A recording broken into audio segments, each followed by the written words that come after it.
एका आरोपीचे समर्थन करणं म्हणजे तो देखील गुन्हाच असतो।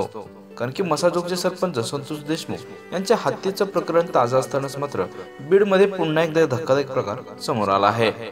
ते म्हणजे बीडच्या शिरूर तालुक्यातील बावी गावामध्ये एका अमानुष प्रकार घडला होता। यामध्ये सतीश भोसले या व्यक्तीनं महेश आणि दिलीप ढाकणे या बाप लेकांना अमानुष मारहाण केली। याचा व्हिडिओ जेव्हा सोशल मीडियावर व्हायरल झाला तेव्हा भोसलेवर मात्र कारवाई व्हावी अशी मागणी होत होती। अशातच सतीश भोसलेवर मात्र गुन्हा दाखल करण्यात आला आहे। मात्र त्याला आता केलेल्या गोष्टीचा देखील पश्चाताप होत असल्याची माहिती समोर येत आहे।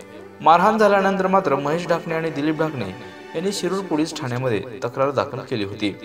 या प्रकरणी पोलिसांनी आरोपी विरोधात गुन्हा दाखल केला असून सतीश भोसले हा भाजपचा पदाधिकारी असून भाजप आमदार सुरेश धस यांचा निकटवर्ती असल्याची माहिती देखील आता समोर येत आहे।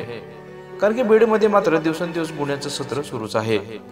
तसंच बीडच्या शिरूर तालुक्यातील बावी गावात अमानुष प्रकार घडला त्यानंतर मात्र पोलिसांना जाग आली आणि त्यानंतर मात्र सतीश भोसलेवर गुन्हा देखील दाखल झाला आहे।